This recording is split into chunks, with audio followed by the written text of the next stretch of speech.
Welcome to Web and Beyond Live for August 16th, 2021. I'm Ray Sidney Smith, president of W3 Consulting and managing director of W3C Web Services, which provides affordable web and WordPress hosting, domain registration, and other web-related services for small businesses like yours.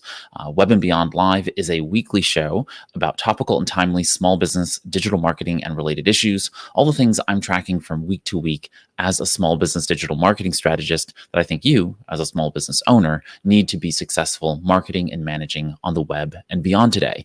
If you're joining me here live, welcome. Feel free to ask questions in the chat. I'll be following along in the chat with you. And if you are watching the replay, of course, you can always leave a question in the comments, or you can tweet me at W3 Consulting, the number 3 Consulting, and I'll be happy to respond to you there as well.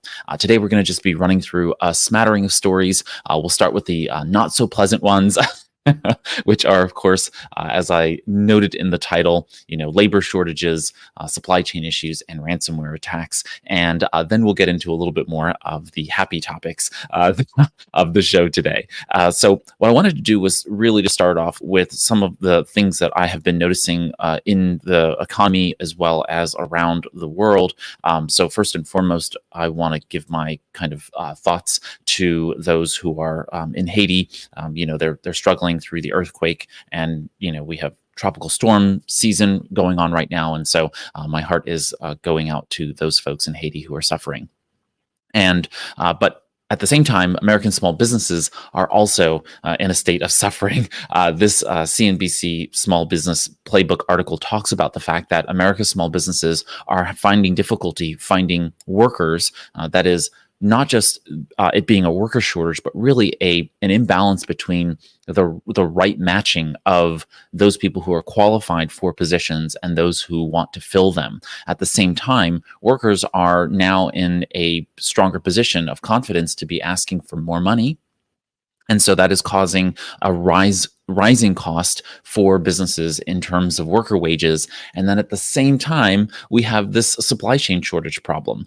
And so we have kind of this ongoing problem with the pandemic, and those of us who are in business and trying to find staff are having those concerns. I know my clients are coming to me with them, and I keep saying to them, I'm not a recruiter, I'm not a staffing agency, but they come to me hoping that I can help them with those things.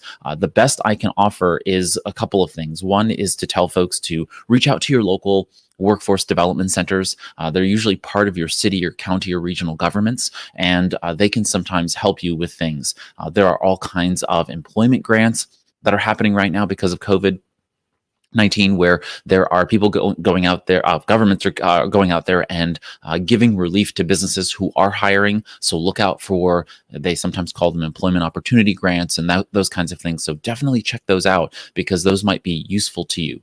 But then make sure that you are utilizing your network. This comes to marketing, right? Go out there and use social channels, use your email. You never know who is looking for a job unless you ask. So go out to your network and say, hey, listen, we're looking for a new person to head up our marketing, or someone who can really help us, do some retail, floor work. And we're looking for someone in retail sales to do that, and be willing to train up, be willing to pay a little bit above normal wage rates in that particular industry for that particular position.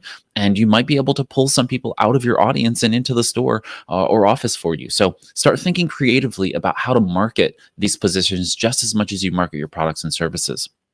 So that was just kind of to start with. And then, of course, that brings us along to some of the other ways in which businesses that are struggling through the pandemic still can get relief. And so recently, the SBA administrator, she is a position within the president's, what do you call it?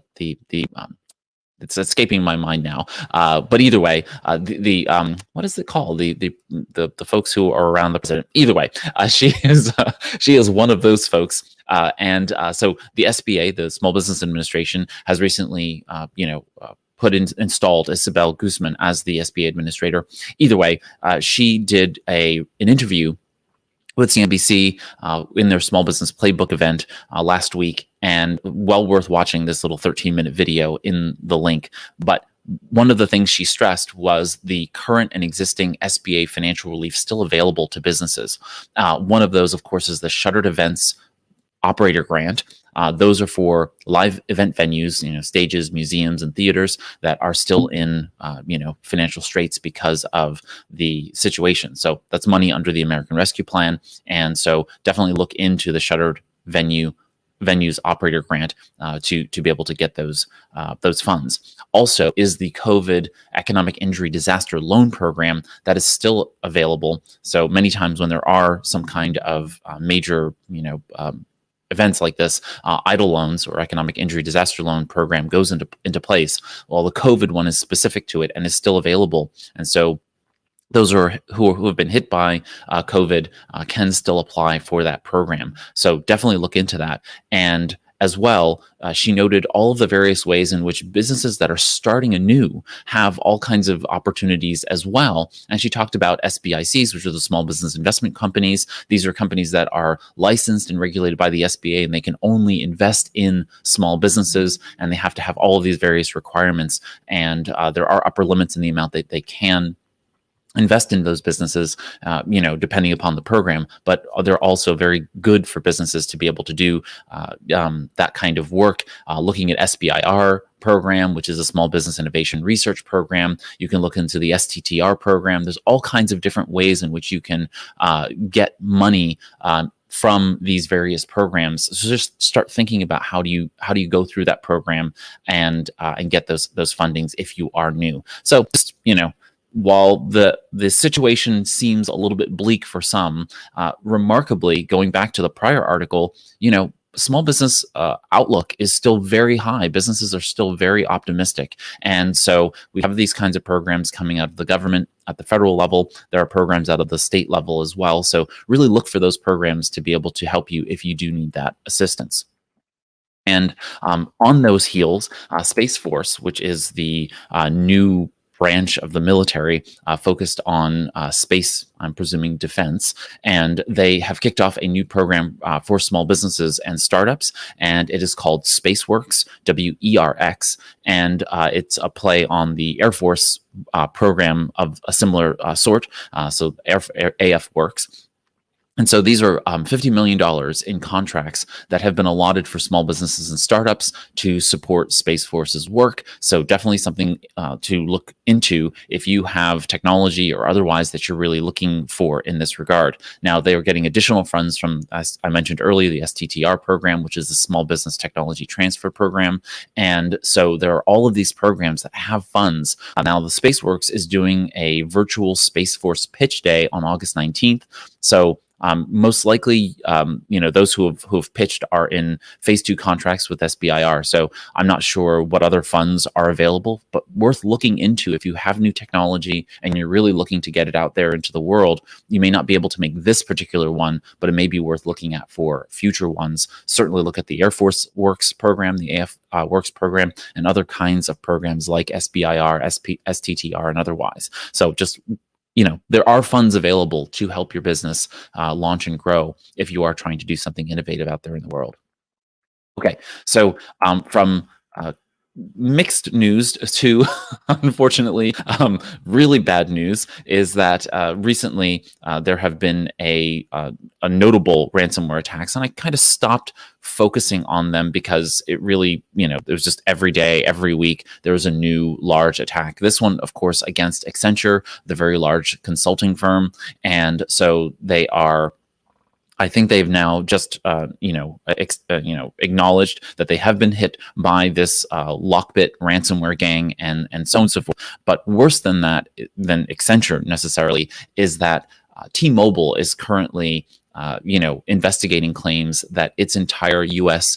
T-Mobile customer database had been hacked, and there's a hacker claiming to have that data of those 100 million customers, and is asking, $277,000 USD.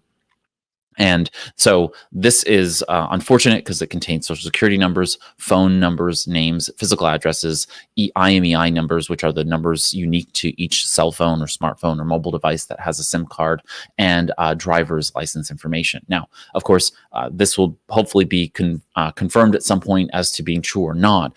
The reason I bring it up to you in terms of these ransomware attacks is that remember that many times you as a small business owner are holding business data on both consumer lines like T-Mobile consumer accounts and potentially T-Mobile business accounts. Now, when they have a breach like this, your state, I'm not your attorney, I'm not giving legal advice, but you are in that space where there are data breach laws.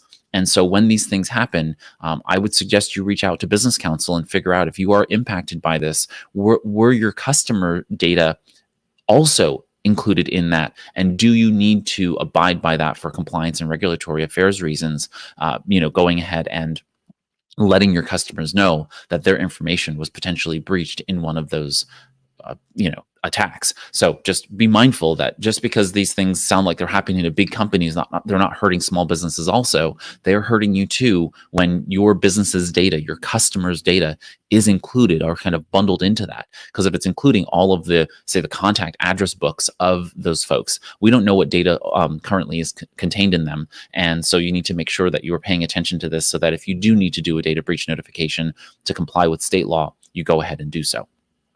Okay, enough of the unfortunate news, and on to some happier news here, and maybe not so happy, but at least neutral. And so, Automatic, we've talked about before. They are the company that manages the WordPress.org project. That is the WordPress platform that powers more than 40% of the web in terms of content management systems. So you likely have a WordPress website, or maybe one of the other major web producers out there, but WordPress is the largest CMS in the world. And Automatic has been on a bit of a buying spree recently. They bought a journaling app recently. They've purchased a Tumblr in the past couple of years. They've made a notable number of investments, and they've recently invested in Titan, which is a business email startup. And Automatic has just recently started launching professional email services on their own hosting platform. And so this makes a lot of sense that they are continuing in that space in terms of eating up some of the web space with WordPress, and now hosting email and eating up some of the email space with this new business email investment. So very interesting to see Automatic growing their portfolio in this sense, and we'll see what happens in terms of their other offerings. But they do offer professional email in their own WordPress hosting services as well. In addition to WordPress.org, which is the free open source software program, they have their own hosting platform for WordPress, and so they now extend those capabilities within their business email offerings. Okay, next up is TechCrunch is reporting a former Snap employee group, set of employees from Snap, which produces Snapchat.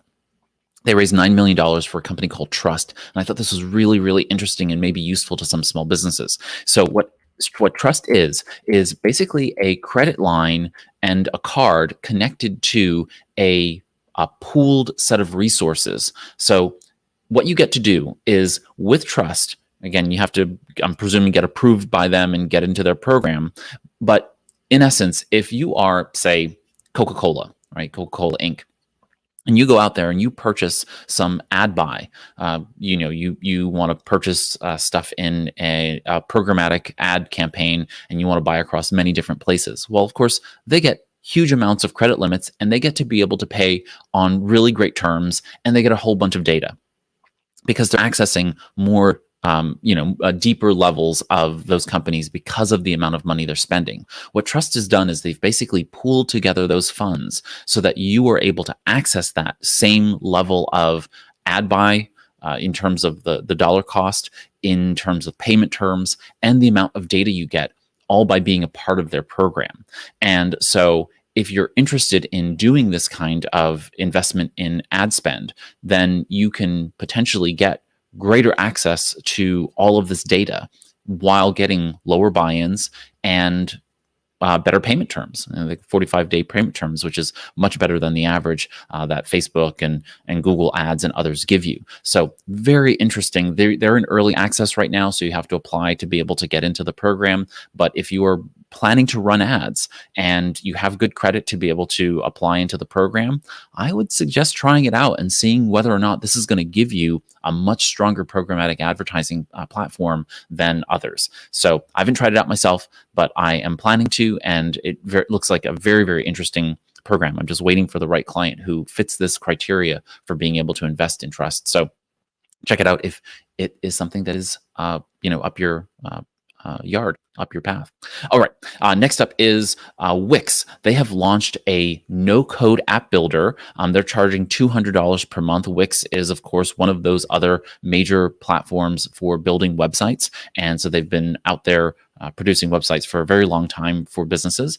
And so now you can create a branded app. We talked about this in either last episode or the episode before about low code and no code. Well, here goes Wix coming out with now a no code app builder. In essence, you don't need to know how to write code in order to be able to launch these apps. I said it was possible, and now we are seeing one of the major providers of basically WYSIWYG website builders. What you see is what you get website builders. They also do e-commerce stores. Now they are coming out there and doing apps for us. So, there's AppyPie and there's Bubble and there's many other programs that are out there that are doing this. Wix has gone ahead and thrown their hat in the ring in this no-code app builder space. So the threshold for building an app is getting lower and lower and lower. And, AppyPie charges, I think, a little less than $200 a month. But for $200 a month, in essence, $2,400 a year, you now have an app surface to be able to be found in the app stores. I cannot stress how important it is for your business to be able to be found in places where people are looking. And the app stores are basically another search engine, sets of search engines, Android, Google Play, and then Apple's App Store. It's just another set of search engines where people can then find you. The real goal for you then is to figure out, what is the functionality of that app? What is it you want people to be able to do? And so be creative. Think it through. If you have questions, feel free to ask. I'm happy to bounce some ideas off of you in terms of your particular industry and business. And thinking through, like, what would my app do and why would it be useful to people to be able to access me? It could be as simple as communications. It can be more complicated in terms of database management and being able for them to update information in your database and or even making orders directly from the app. So people are buying service or product directly through you in those apps. So really consider what an app would look like for your business, because that is the next frontier in terms of being able to be found by people, because people are now searching for things, not just in Google for what needs to be solved in terms of information, but what also needs to be solved in terms of function. And so what is the functional intent as well as the informational intent? And Google is serving that up by showing apps, right? They just like they show videos, just like they show images, just like they show text of our articles and blogs and so forth. They are now showing apps for solving problems for people. You want to be found there as well. Okay. Next up is just a bit of news about the fact that Google Trends now has turned 15 years old, and Search Engine Land has done this fun, list of the past few years, several years, beyond a few years. But the idea here is that they took the top trending searches from 2014 to 2020, and I just thought it was fun. 2020 was election results. 2019 was Disney Plus. 2018, the top search result was World Cup. 2017, Hurricane Irma. 2016, Powerball, I'm presuming the movie. 2015, Lamar Odom, the gentleman married to one of the Kardashians, I believe. And then Robin Williams in 2014. And of course, he died by suicide, unfortunately, in 2014. So interesting to see the historical Google Trends data, but also a reminder to you that this is a treasure trove of marketing information, that looking at Google Trends really helps you understand what types of trends are happening in and around search as it relates to your business. So if you are not using Trends, trends.google.com can be really, really helpful in terms of understanding what's going on out there in the world of search. Also, I just wanted to make a note that Google Podcasts, Google has put out new requirements for being able to be shown in podcast recommendations within the app. And so this is a little bit different than what you might think.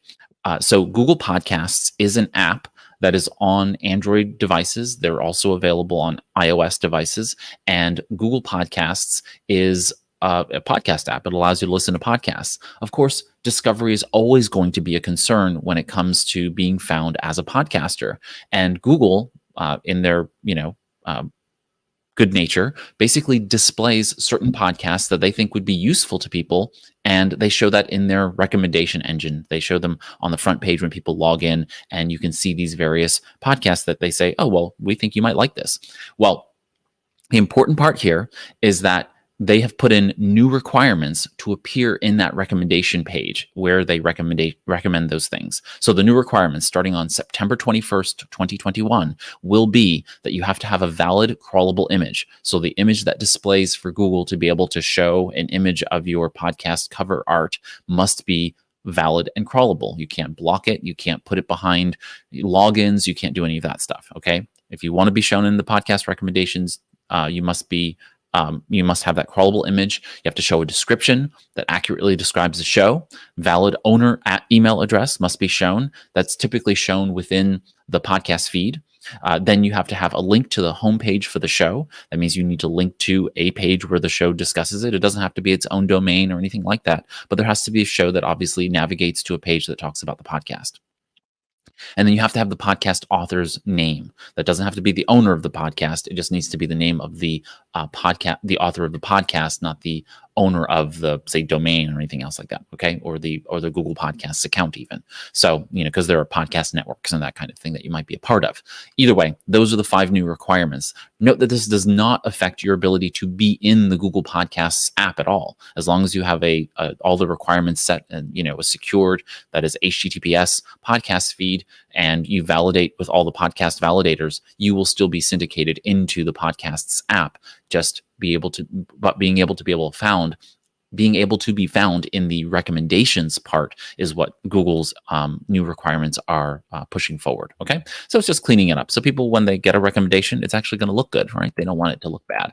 And then finally, just 2 quick announcements. One is that Salesforce has done for the past 7 years this marketing trends report, and they call it the state of marketing, and they've put it out recently. I have not had time yet to read this, so maybe I'll read it this week and report on it next week, perhaps, if there aren't more important or pressing articles. But they did note right here on the sign up page. So I highly recommend you sign up and download the report if you're interested in this. But they noted 5 different statistics that I thought were interesting. And they said 66% of marketers expect revenue growth this year and beyond.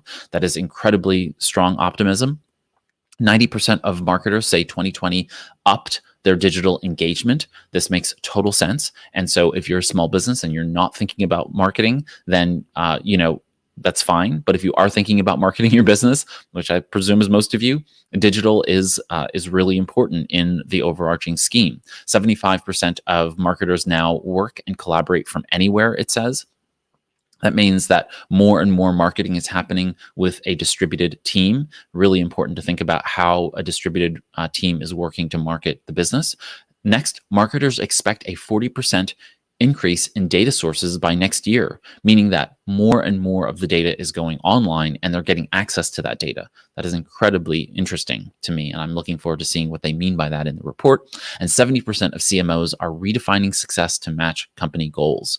I think that COVID-19, included with digital transformation, is really pushing forward in the way in which people are thinking about the business goals to be made and how they can actually define success with better business metrics.